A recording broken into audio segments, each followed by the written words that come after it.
ओम नमो भगवते वासुदेवाय नमः। नमस्कार, मैं ज्योतिषाचार्य वरुण प्रकाश ज्योतिष के आज के संस्करण में आपका स्वागत करता हूँ।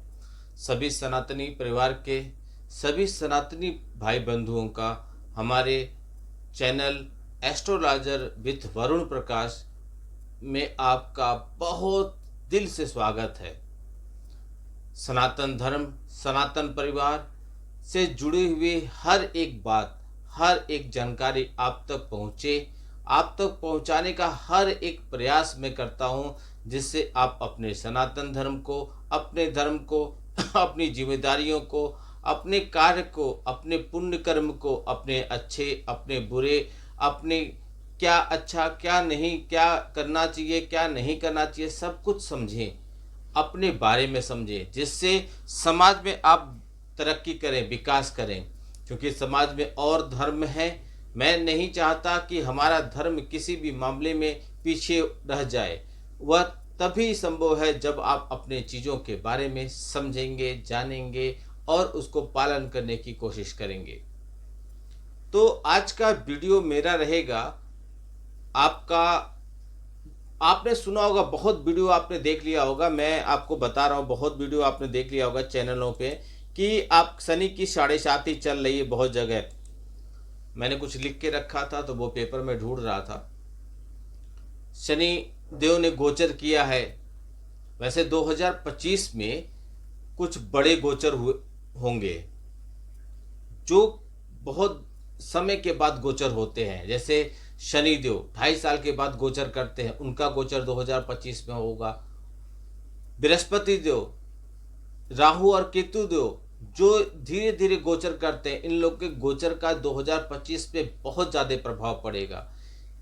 इन लोगों के गोचर का 2025 में कैसा प्रभाव पड़ेगा आपके ऊपर, आपके राशि के ऊपर, आपके देश के ऊपर, विदेशों में, व्यापार में, आपके स्टॉक एक्सचेंज में, आपका जो भी व्यापार करते हैं लोग, मुंबई स्टॉक एक्सचेंज होता है उन जगहों पे, या कहीं भी भौगोलिक रूप से, प्राकृतिक रूप से कैसा रहेगा, मैं हर एक विषय में बताया हूँ आपको। राजनीतिक रूप से भी बताया हूँ आपको कि क्या प्रभाव पड़ेगा। 2025 में चुनाव होने वाले हैं, इसका क्या प्रभाव पड़ सकता है, इसके बारे में भी मैंने बताया। अब एक बार चुनाव का डेट डिक्लेयर आ जाए, प्रत्याशियों का नाम आ जाए, उनकी कुंडली हमारे पास आ जाए, तो मैं सीटों के नंबर भी आपको बता दूंगा। तो आपका बहुत ज़्यादा समय न लेते हुए मैं आपको बताऊं, जब शनि देव गोचर किए एक राशि से दूसरे राशि पे, तो क्या प्रभाव पड़ेगा आपकी राशि पर, और मैं उस राशि का बहुत सारांश पे बताऊंगा। धन, नौकरी, व्यापार और पैसा, सबसे इंपॉर्टेंट चीज यही है, इसके बारे में बताऊंगा। एक चीज और आपको मैं बता दूं, इस कलयुग में, और कलयुग का जहां तक अभी कलयुग प्रभाव का हो चुका है, आप देख रहे होंगे समाज में कुछ ऐसे ऐसे समाचार सुनने को मिल जा रहे हैं जो किसी भी हद में उचित नहीं है। बहुत ऐसे अनैतिक कृत्य समाज में हो रहे हैं जिसे समाज स्वीकार नहीं कर सकता। पत्नियां अपने पति की हत्या कर दे रही हैं। एक जमाने में पति परमेश्वर हुआ करते थे। मतलब हर तरह से पिता पुत्री का संबंध, मतलब अब मत बोलिए, मेरे से कहा नहीं जा रहा, सुना नहीं जाता ऐसे शब्दों का। कलयुग और अभी तो और चरम पे जाना बाकी है। तो इसमें इस समय जो प्रभाव चल रहा है, इसमें शनि और राहु और केतु, 3 ग्रह को यदि आपने अपने फेवर में कर लिया, उनको प्रसन्न कर लिया, तो समझिए इस कलयुग में आपका बेड़ा पार है। आप अथाह धन दौलत के स्वामी होंगे, सुख सुविधाओं के स्वामी होंगे। तो इसी से संबंधित शनि देव के गोचर के बारे में आपको मैं बताऊंगा। शनि देव के बारे में सभी लोग जानते हैं। शनि देव के नाम पर तो 90% डर का साम्राज्य चलता है, लोग डराते हैं। 7.5 आ गई आपके ऊपर, अब तो आप डूब जाएंगे, मर जाएंगे, कट जाएंगे, पिट जाएंगे, बर्बाद हो जाएंगे, बिक जाएंगे, सब निकल जाएगा आपके यहाँ से। लेकिन ऐसा नहीं है। शनिदेव न्यायाधीश है, न्याय करते हैं। यदि आपने अपराध किया है तो दंड मिलेगा, नहीं किया तो किस बात का डरना। शनिदेव न्यायाधीश के साथ दंड नायक भी हैं। लंबे समय से वह अपनी कुंभ राशि में विराजमान थे, कुंभ राशि के स्वामी थे और कुंभ राशि में ही विराजमान थे। लगभग 2.5 वर्ष कुंभ राशि में विराजमान थे। मेरे घर के स्वामी मेरे पिता हैं। अचानक से वो घर छोड़ के चले जाएं, तो क्या उसका प्रभाव आपके घर पे नहीं पड़ेगा? निश्चित तौर पे पड़ेगा। आपने बहुत जगह सुने होंगे कुंभ राशि है तो कुंभ शनि देव चांदी के पाए पे आ गए हैं तो ये ऐसा हो जाएगा, वैसा हो जाएगा, आप अमीर बन जाएंगे, करोड़पति बन जाएंगे, ये कर लीजिए, वो कर लीजिए। और बहुत ऐसे उपाय लोग बताते हैं धन का, आप ये कर लीजिए, आप धनवान बन जाएंगे। अरे भैया, सभी लोग के पास मोबाइल है आज के ज़माने में, हर जगह इंटरनेट है। दुनिया में बहुत सस्ता प्लान हमारे इंडिया में चलता है इंटरनेट का, सभी लोग देखते हैं, सभी लोग कर करके ना अमीर करोड़पति सब बन गए होते, अगर आपके इतने कहने से कोई हो जाता तो। ऐसे नहीं होता है। सब होता, प्रभाव जरूर पड़ता है, लेकिन वह पड़ता है आपके कुंडली में ग्रहों की स्थिति कैसी है, उनका अभी वर्तमान में प्रभाव कैसा पड़ रहा है, उनके वर्तमान में प्रभाव से आपको क्या उपाय करना है, तभी आपको सफलता मिलेगी। मान लीजिए आज मैंने बोल दिया कि आपको कोई राशि है, आपको नीलम पन्ना या जो भी रत्न पहनने के लिए मैंने बोल दिया, तो यह नहीं है कि उसको जीवन भर पहनना, आपको पहनने धारण करना है। जब तक उस ग्रह का नकारात्मक प्रभाव है, जब तक उस ग्रह का नकारात्मक प्रभाव आपके ऊपर पड़ रहा है, विपरीत प्रभाव पड़ रहा है, ग्रह दोष है, तब तक वो फायदेमंद रहेगा। जब वो ग्रह आपके फेवर में आ जाएगा, उस समय उस रत्न को निकाल दीजिए, क्योंकि ग्रह खुद ही सपोर्ट कर रहा है, अब ग्रह को मजबूत करने की जरूरत नहीं है। इसलिए आप लोग कुंडली का विश्लेषण अवश्य कराइए अपने। आपकी कुंडली आपकी जीवन रेखा है, आपका आधार कार्ड है, उसमें सब कुछ आपके बारे में लिखा है। आप क्या कर पाएंगे जीवन में, आपको क्या मिलना क्या मिलना चाहिए, कब क्या मिलेगा, सब कुछ लिखा हुआ है। अब उसको समझ लिए, यानी कि आप अपने जीवन को पूरा पढ़ लिए। तो जीवन को जिसने पढ़ लिया वो गलतियों करेगा नहीं, गलतियों से सीखेगा, क्या समस्याएं आने वाली उसके बारे में अलर्ट रहेगा, उपाय किए रहेगा, कुछ बाधा ही नहीं आएगी, आराम से जीवन उसका सुखमय तरीके से कट जाएगा।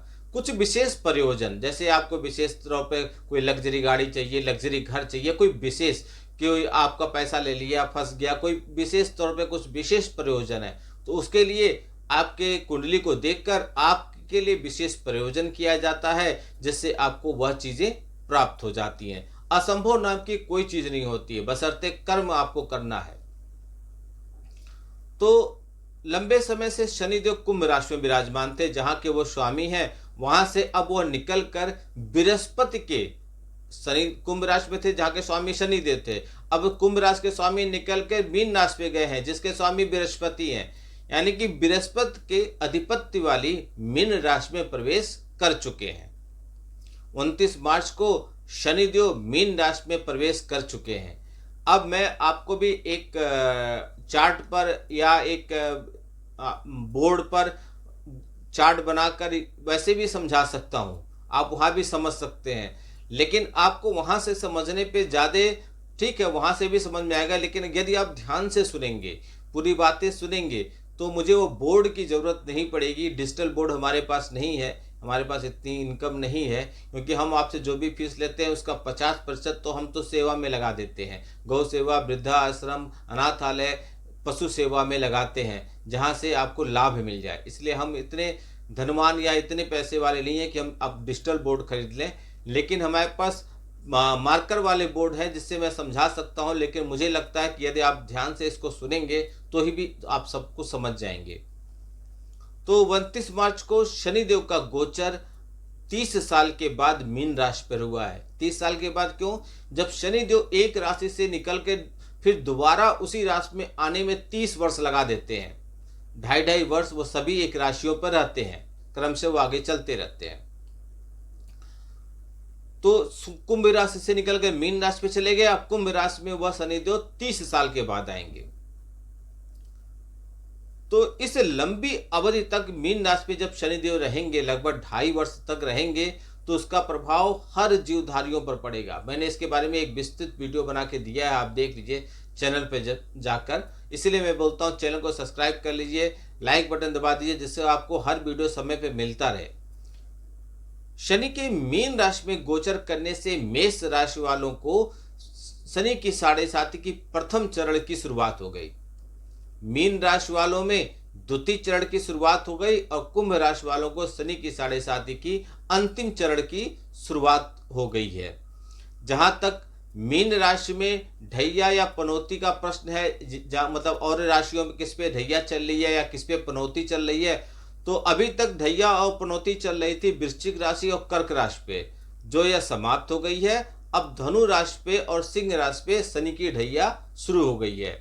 यानी कि जब शनि देव एक राशि से दूसरी राशि पे गोचर करते हैं तो 5 राशियां प्रभावित होती हैं। शनि देव जिस राशि पे होते हैं उसके पीछे की राशि और उसके आगे की राशि साढ़े साथी के प्रभाव में रहती है, और 2 राशियां क्रम से शनि के ढैया के प्रभाव में रहती हैं। मीन राशि में 13 जुलाई 2025 को शनि देव वक्री हो जाएंगे, यानी कि एकदम उल्टी चाल चलेंगे। तो इस अवस्था में 28 नवंबर 2025 तक वक्री रहेंगे और उसी दिन 28 नवंबर को मार्गी हो जाएंगे। ये मैं 25 की बता रहा हूँ, तो आगे भी मैं बताऊंगा 2.5 वर्षों में कैसा होगा, आगे समय पे आपको वीडियो मिलता रहेगा। मीन राशि में शनि महाराज के होने से देवगुरु बृहस्पति के ज्ञान की राशि में जब शनि गोचर करेंगे तो विभिन्न अवस्थाओं से गुजरेंगे, कई गोचर होंगे। जैसे वह गुजरेंगे बृहस्पति के नक्षत्र से पूर्वा भाद्रपद नक्षत्र से, फिर अपने नक्षत्र में जाएंगे उत्तरा भाद्रपद नक्षत्र में, फिर बुध के नक्षत्र में जाएंगे रेवती नक्षत्र, यानी कि कई नक्षत्रों से होकर गुजरेंगे। तो जब शनिदेव मीन राशि में प्रवेश करके 3 जून 2027 तक वहीं पर रहेंगे तो क्या प्रभाव पड़ेगा आपकी राशि पर, इसका मैं आपको बताऊंगा सभी राशियों के बारे में। इसलिए मैं बोल रहा हूं वीडियो स्किप करके मत देखिएगा, पूरा देखिए। गुरु देव बृहस्पति 14 मई 2025 को इनका भी गोचर हो रहा है। आपको मैं बताया था कि शनि गोचर तो 29 मार्च को हो गया, इसके बाद किसका गोचर होगा। आपको पहले बताया था कि इस समय शनि राहु केतु को यदि आपने अपने पक्ष में कर लिया तो समझ लिया आपका जीवन तर गया। लेकिन इस वर्ष में एक और बड़ा गोचर होगा गुरु का, देवगुरु बृहस्पति का, जो 14 मई को मिथुन राशि में प्रवेश करेंगे। उसके बाद होगा राहु और केतु का, मई में ही होगा, 18 मई को वो राशि परिवर्तन करेंगे। राहु कुंभ राशि में आएंगे, शनिदेव कुंभ राशि से छोड़ के जाएंगे तो राहु आ जाएंगे, और केतु सिंह राशि में चले जाएंगे, और ये दोनों लोग 6 दिसंबर 2025 तक वहीं पे रहेंगे। गुरु, राहु और केतु हर राशि पर प्रभाव का जो वीडियो है इसका भी मैंने आपको बताया, शनि का प्रभाव का और गुरु, राहु और केतु का प्रभाव का भी वीडियो मेरे चैनल पे आ चुका है, आप जाके वहां देख सकते हैं। तो अब आप यहां से समझिए कि आपकी राशि पर क्या प्रभाव पड़ेगा शनिदेव के गोचर का। जब वह कुंभ राशि से मीन राशि में गोचर करे हैं तो आपकी राशि पर क्या प्रभाव पड़ेगा।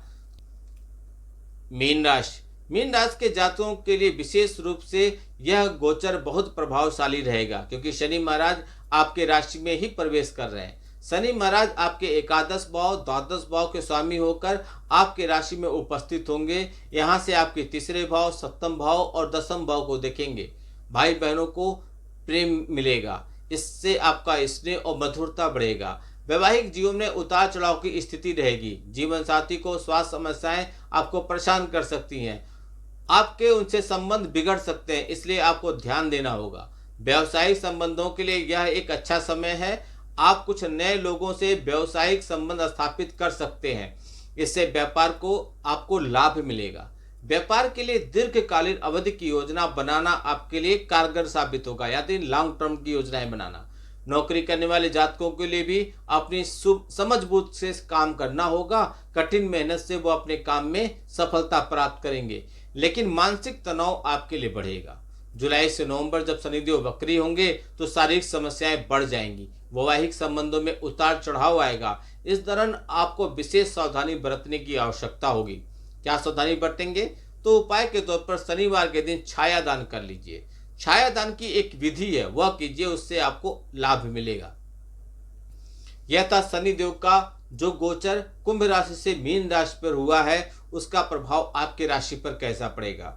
सभी सनातनी परिवार से सबसे मेरा विनम्र निवेदन है कि वीडियो को बहुत लोगों तक पहुंचाइए, जिससे जो लोग वीडियो नहीं भी देख पा रहे हैं अपनी राशि के बारे में जाने, समझे और क्या करना है, किससे आपको लाभ मिल जाएगा, वह उपाय कर लें। वीडियो को सब्सक्राइब कीजिए, शेयर कीजिए और कमेंट बॉक्स में कुछ न कुछ अवश्य लिखिए। जो भी जानना समझना चाहते हैं वह लिखिए, नहीं कुछ है तो जय श्री राम लिखिए।